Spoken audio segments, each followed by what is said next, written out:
అమ్మ అమ్మ నిన్నొక్క క్వశ్చన్ అడుగుతానే. అవునా, ఏంది బిడ్డ అడుగు. దేవకన్యలంతా ఎగురుకుంట పోతారంట కన్నీ. అవును బిడ్డ, నీకెందుకు ఈ డౌట్ వచ్చింది ఇప్పుడు?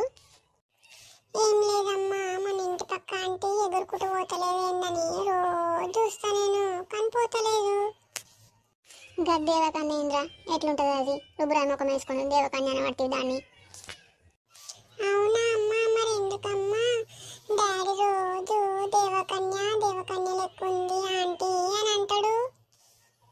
ఏంది గట్లా అన్నాడా? ఏ పని చెప్తే జరుండు. ఓ అయ్యా, గిట్రా గిట్రా, ఏందో సంగతి మాట్లాడదాం గిట్రా. జరుండు, నేను ఫేస్ టు ఫేస్ అడిగితే నువ్వు చెప్పావు కానీ నేను ఇండైరెక్ట్గా అడుగుతా జరుండు.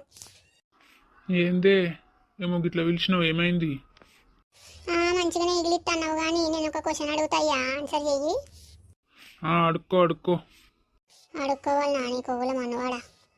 ఏంది ఏమంటున్నావు? ఏం లేదయ్యా, ఒకవేళ నేను ఎక్కడికైనా పోయినప్పుడు తప్పిపోతే ఏం చేస్తావు? ఏం లేదే, పేపర్లల్లా ఇంకా న్యూస్ ఛానళ్ళల్లో వేపిస్తా నువ్వు ఏడున్నా సుఖంగా ఉండాలని. ఏంది గంత మాట నువ్వు? ఇట్లున్నారేంద్ర అయ్యా అయ్యా కొడుకు ఇద్దరు. ఇవాళ మీకు పస్తులే బిడ్డ బువ్వండా కూరండా చూడురి.